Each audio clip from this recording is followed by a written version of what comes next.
Bonjour tout le monde et bienvenue sur le podcast Les Nouvelles Voix, le podcast pour t'aider à faire entendre ta voix en créant ton podcast et en le faisant découvrir au monde. Je suis Anastasia De Santis, créatrice de Podcast Stories, mon entreprise d'accompagnement à la création et au développement de podcasts, mais également productrice du podcast De Vraie Vie et coproductrice de Les Coulisses du podcast. Les Nouvelles Voix a pour but de te donner des clés, des conseils et de l'inspiration pour utiliser le podcast comme un outil pour partager ton expertise ou ta passion, prendre la parole sur un sujet qui te tient à cœur, ou encore pour développer ta marque, ton business en créant une relation privilégiée avec tes auditeurs et auditrices.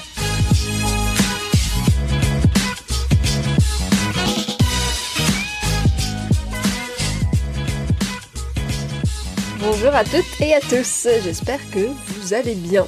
Ça y est, vous vous êtes lancé dans la grande aventure du podcast, ou alors c'est pour très bientôt. Et vous l'avez peut-être remarqué autour de vous, certains podcasts ont leur propre site web. Alors, est-ce fait pour vous d'avoir votre propre site internet ? Est-ce que vous avez besoin d'un site internet dédié, ou est-ce que vous pouvez simplement utiliser ce que j'appelle le mini-site qui va être proposé par votre hébergeur ? Il faut savoir que chaque hébergeur de podcast va créer une page web sur leur site à eux, en fait, qui va vous permettre de récapituler un petit peu toutes les informations autour de votre podcast. Et ça, c'est automatique, peu importe l'hébergeur que vous allez prendre. Et ça peut être considéré comme un mini-site internet. Et pour vous aider à répondre à cette question, je vais dans un premier temps vous parler des questions que vous pouvez vous poser pour savoir si oui ou non il faut vous créer un site internet à vous. Et dans un second temps, je vous expliquerai les différentes solutions qui s'offrent à vous pour créer un site internet. Et vous allez voir, vous n'avez pas besoin de coder. Voilà, il y a des choses très simples qui peuvent être faites pour avoir un site fonctionnel, agréable, sans que vous ayez besoin d'y passer des heures et des heures dessus. Dans l'épisode précédent, je vous parlais de plusieurs techniques pour obtenir des commentaires sur Apple Podcast pour votre podcast. Et dans un post sur mon compte Instagram, je vous partageais également 4 outils qui vont vous permettre en fait de suivre ces commentaires. Donc vous pouvez aller voir, je vais vous mettre le lien aussi dans la description pour aller voir ce post directement. Et ces 4 outils, en fait, il y en a certains qui vous envoient des mails toutes les semaines pour vous dire, ok, voilà, l'état des lieux de vos commentaires. À chaque fois que vous avez un nouveau commentaire, vous recevez un mail. Voilà, vous pouvez vous mettre des alertes comme ça pour suivre un petit peu les commentaires que vous allez avoir sur Apple Podcast. Et justement, en me rendant sur un de ces outils, qui s'appelle Podkite, pour ne pas le nommer, je me suis rendu compte que je n'avais pas vu un commentaire qui a été laissé depuis les États-Unis.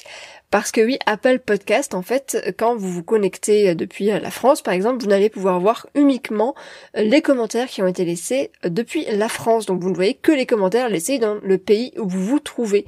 Donc je sais que pour De Vraie Vie, par exemple, mon podcast où je parle plutôt à des voyageuses, c'est un outil qui est hyper utile parce que ça m'a permis de voir que j'avais des commentaires en Espagne, en Italie, aux États-Unis, etc. Et ça, je peux pas le voir si je me rends simplement sur l'application Apple Podcast. Et donc ce commentaire, c'est celui de Anne Fleur qui dit « Bravo et merci Anastasia. Ce podcast est une ressource indispensable pour lancer son podcast, mais offre aussi une belle dose d'inspiration et quelques piqûres de rappel parfois nécessaires à d'autres podcasteurs comme moi. Bravo Anastasia et très heureuse d'être ton premier review aux États-Unis. » Et oui, effectivement, du coup, moi je l'avais complètement loupé, ce commentaire. Donc merci à cette application de m'avoir permis de me rendre compte que j'avais ce commentaire de Anne Fleur. Et merci beaucoup Anne Fleur. Je vous invite d'ailleurs à aller suivre son travail parce que Anne Fleur, c'est aussi une fan de podcast. Elle en a créé 3 aussi, dont French Expat qui fonctionne très bien. Et elle a notamment créé récemment un podcast qui s'appelle Génération Podcast, donc en novembre dernier. Et elle y parle des épisodes de podcast qui l'ont marqué, puisque en tant que fan de podcast, non seulement elle en écoute beaucoup, mais en plus elle prend des notes. Et elle propose également des interviews de podcasteurs, podcasteuses. Donc allez jeter un œil et une oreille si c'est quelque chose qui vous intéresse. Mais si vous êtes là, ça devrait vous intéresser.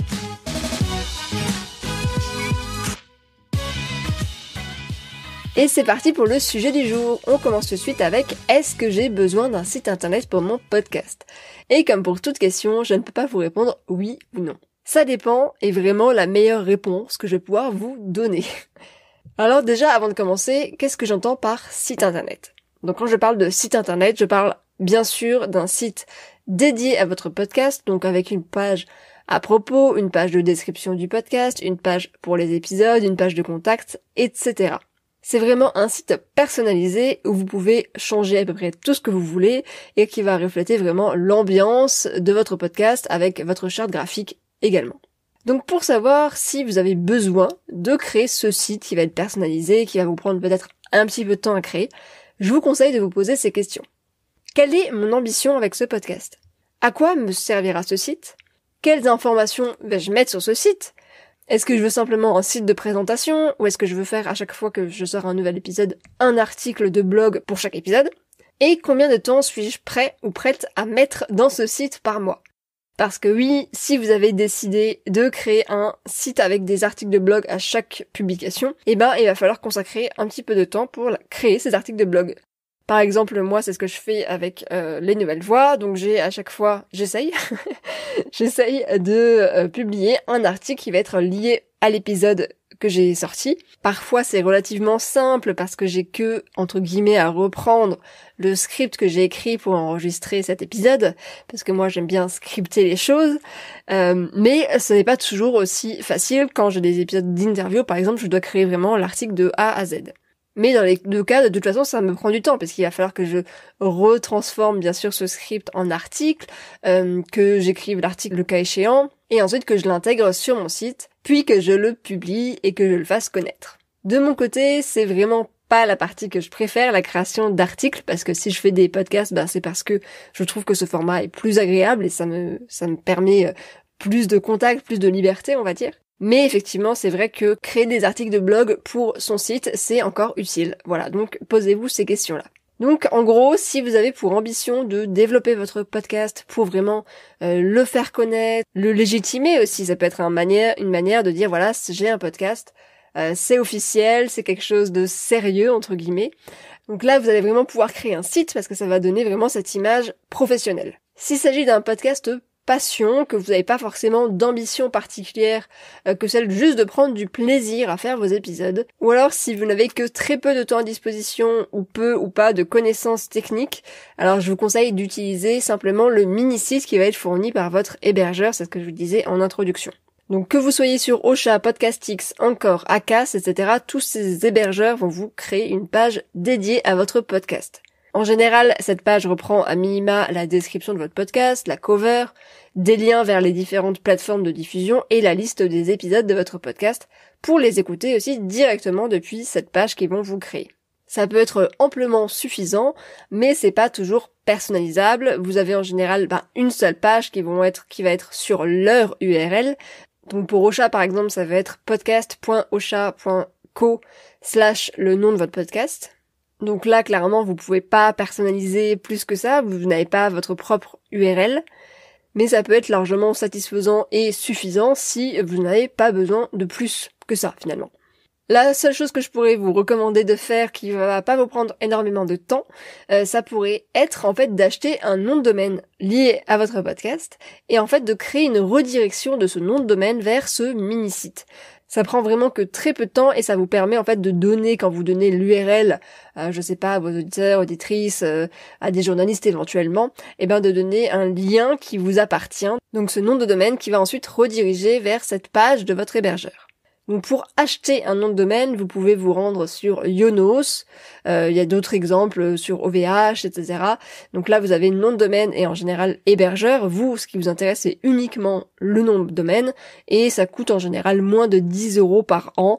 Après ça dépend vraiment des noms de domaine, mais vous pouvez vous rendre sur n'importe quel site, tapez nom de domaine, vous allez cliquer sur le premier lien, vous testez une URL et puis vous avez en dessous la grille tarifaire en fonction de si vous voulez un .com, .net, .fr, .co, etc. Pour créer une redirection, je vous donne rendez-vous sur Google Domain, où vous pouvez aussi acheter d'ailleurs votre domaine, votre nom de domaine, qui va vous permettre en fait de mettre un lien de redirection du domaine que vous venez d'acheter vers ce mini-site. Donc je sais pas si c'était très clair, donc je vais vous donner un petit exemple.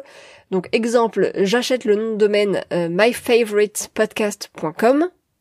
Même si je pense que, je n'ai pas testé, mais je pense qu'il est déjà pris. Je fais ensuite derrière une redirection de cette URL vers mon mini-site, donc ma page de mon hébergeur.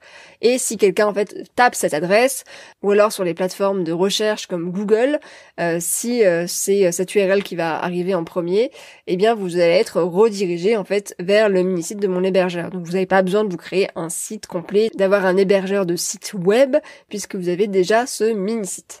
Ensuite, si vous avez déjà un site internet, par exemple pour votre business, et que votre podcast est lié à votre business, là, vous n'avez pas besoin de créer un site internet à part. C'est la même chose d'ailleurs pour les comptes Instagram. Vous pouvez utiliser un seul compte Instagram, vous allez publier du contenu podcast sur ce compte. Et là, vous pouvez simplement en fait vous créer une page sur votre site internet existant. Donc sur cette page, vous allez pouvoir mettre des informations du podcast, donc la présentation du podcast, des liens vers les différentes plateformes d'écoute, une image de votre cover, des exemples d'épisodes ou des recommandations d'épisodes. Et si vous avez une partie blog, vous pouvez aussi réutiliser votre contenu podcast. Donc c'est ce que je vous expliquais.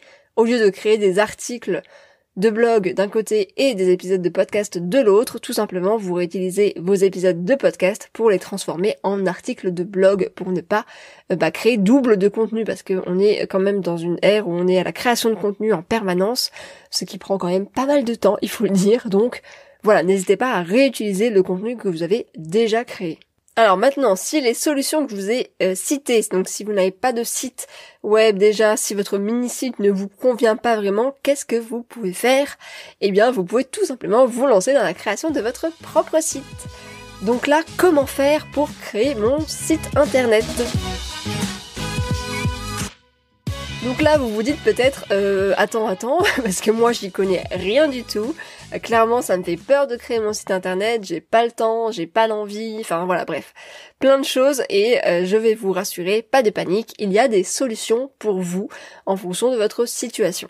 Donc dans cet épisode, clairement, je vais pas vous détailler comment on fait, je vais pas vous détailler tous les détails de ce qui existe, je vais vous dire les grandes lignes, mais ça va déjà vous permettre de savoir quelles sont les étapes, les grandes étapes à faire pour créer un site internet. Et après, il existe plein de contenus sur internet, des vidéos, etc. L'étape numéro 1, ça va être de vous inspirer. Donc allez sur des sites internet de vos podcasts favoris et commencez à noter en fait quelles rubriques sont présentes sur ces sites. Bon, en général, vous allez retrouver une page d'accueil, une page de présentation du podcast avec des liens vers les plateformes d'écoute. Une page épisode aussi qui regroupe l'ensemble des épisodes du podcast. Une page à propos, donc là c'est vraiment une page pour vous présenter vous, qui est le créateur ou la créatrice du podcast, et éventuellement une page de contact avec vos coordonnées, etc., un formulaire de contact, ce genre de choses. Donc là c'est pour le côté rubrique. Pour l'aspect plutôt visuel, vous pouvez vous rendre sur Pinterest, et à ce moment-là vous pouvez enregistrer des idées de sites internet qui vous plaisent au niveau de l'aspect visuel. Même si c'est pas du tout en lien avec le podcast, l'idée c'est juste de prendre des idées sur l'aspect visuel. Et là encore, tout comme pour votre podcast, finalement, il va falloir que vous gardiez une charte graphique cohérente pour qu'on fasse un lien entre site internet et podcast, et puis pour avoir un rendu visuel agréable pour qu'on puisse naviguer quand même correctement sur votre site internet. Étape numéro 2, ça va être de trouver la solution adaptée à votre situation. Donc là, on passe vraiment à la mise en pratique. Donc il va s'agir de trouver la solution qui vous permettra de créer un site beau, fonctionnel et SEO friendly. Donc SEO friendly, ça veut dire que vous allez pouvoir retrouver facilement votre site sur les moteurs de recherche comme Google, Ecosia, Bing, etc. D'ailleurs, je ne sais pas s'il y a des gens qui utilisent vraiment Bing. Si on dit Bing, je ne sais pas. Voilà, en gros, c'est toutes ces plateformes-là. Donc situation numéro 1, vous avez un budget consacré à la réalisation de votre site. Et ça, c'est vraiment la meilleure situation, forcément, parce que si vous avez un budget, une enveloppe, vous allez pouvoir déléguer ça complètement, faire confiance à un ou une pro, et ne pas avoir à vous embêter du tout avec la conception de votre site internet. Donc à ce moment-là, vous allez parler de votre projet avec cette personne que vous allez choisir. Ça peut être un freelance, vous pouvez en trouver simplement sur Instagram. Il y a aussi des sites comme Malte par exemple qui regroupent un ensemble de freelances qui peuvent vous aider là-dedans. Et vous allez pouvoir voir ensemble combien peut coûter finalement la réalisation de votre site en fonction de ce que vous attendez. Donc vous allez pouvoir voir avec elle ou il s'il se charge simplement d'implémenter votre site techniquement, et vous allez donc vous charger de créer les pages et le contenu, ou s'il se charge de créer le site de A à Z, même si c'est toujours vous qui allez devoir apporter le contenu, donc les textes, les images, etc. Mais à la fin, vous allez avoir vraiment un site clé en main. Alors combien ça coûte de déléguer la création de son site internet? Donc là encore, tout dépend de la personne à qui vous allez demander, de son expertise et de ce que vous attendez de ce site. Pour vous donner une grosse fourchette, c'est plutôt une fourche, comptez entre 500 € et 3000 €. Voilà, c'est très large, mais effectivement c'est pour vous donner une idée.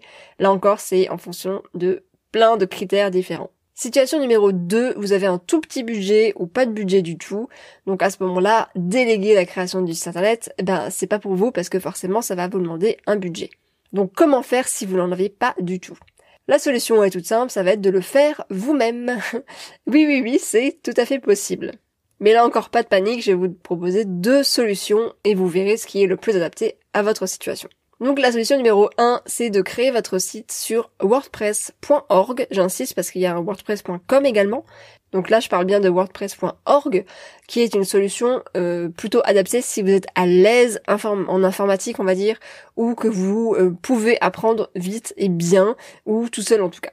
Pour ça, il existe plein de formations sur la création de sites ou de vidéos YouTube. Je vous invite vraiment à aller jeter un œil. C'est une solution qui peut faire peur au début, mais avec une formation, franchement, c'est pas si compliqué que ça. Il existe aujourd'hui des solutions pour vous faciliter la vie et créer un site. Il y a plein de gens qui le font eux-mêmes, il n'y a pas de souci avec ça.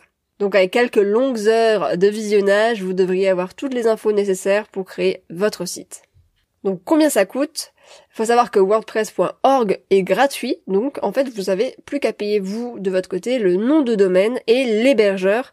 Et en général, en fonction bien sûr du nom de domaine, de l'hébergeur que vous choisissez, etc., ça peut vous coûter moins de 50 € par an. Option numéro 2, ça va être d'utiliser des outils en ligne, ce qu'on appelle en anglais des builders de sites ou alors des éditeurs de sites encore. Cette solution elle est vraiment pour vous si vous n'avez pas envie de vous former à la création de sites, que vous n'avez pas vraiment le temps, vous n'avez pas envie de vous compliquer la vie, tout en le faisant vous-même et en ayant juste un petit budget, on va dire, vous n'avez pas le gros budget où vous pouvez déléguer complètement la création du site. Dans ce cas-là, je vous recommande vraiment d'utiliser des builders de sites web. Il en existe plein, mais je vais vous donner quelques exemples. Vous pouvez aller voir comment est-ce que ça se passe. Donc Squarespace, Wix.com, WordPress.com cette fois-ci, et Strikingly. Je crois qu'on dit comme ça, c'est compliqué. Voilà, donc là il y en a 4, mais il en existe bien sûr plein d'autres. Je vais pas vous comparer ces plateformes ici, c'est pas du tout le but, mais je vous mets un lien dans la description de l'épisode où vous avez un article pour voir un article comparatif en fait de ces différents logiciels. Un éditeur de site, ça va vraiment vous permettre de vous simplifier la vie, puisque en gros vous n'avez plus qu'à choisir un modèle et le personnaliser avec vos couleurs, vos polices, etc. et importer bien sûr votre contenu. Il existe de nombreux modèles à disposition et ils sont mis à jour régulièrement. Donc prenez bien le temps de choisir celui qui correspondra le plus à votre besoin et à vos envies. Combien ça coûte? Donc c'est entre 0 € et 40 € par mois. 0 €, là c'est hyper rare. En général, les versions gratuites c'est quand même très limité et ça vous donne pas accès en général à votre propre URL. Donc vous allez avoir par exemple lavidemonchat.wordpress.com au lieu de lavidemonchat.com. Donc pour vous donner un petit exemple, donc si vous créez un site internet, c'est quand même pour avoir quelque chose de personnalisé qui reflète une image assez professionnelle. Donc je vous conseille vraiment d'acheter au minima le nom de domaine, comme ça vous avez votre nom de domaine et après vous pouvez avec ces builders là vous avez des options à 10 € par mois, 15 € par mois, attention là c'est par mois, c'est pas par an, qui vous permettent quand même déjà pas mal de fonctionnalités et d'avoir au moins accès à ce nom de domaine. Étape numéro 3, amusez-vous. Et oui, la création d'un site internet peut s'avérer parfois longue et parfois prise de tête, je sais ce que c'est, mais franchement on prend beaucoup de plaisir à voir le résultat final et à se dire « Ah, c'est moi qui ai fait ça !» Et si vous êtes de ma génération, vous aurez la référence de ce que je viens de dire. Donc voilà, faites-vous plaisir, allez-y, créez des choses, faites des tests et puis vous pouvez toujours l'améliorer derrière si vous n'êtes pas satisfait ou satisfaite. Et bien sûr, dès que votre site est prêt, n'oubliez pas de le partager autour de vous et d'en parler à un maximum de personnes. Ce sera un autre moyen de communiquer autour de votre podcast.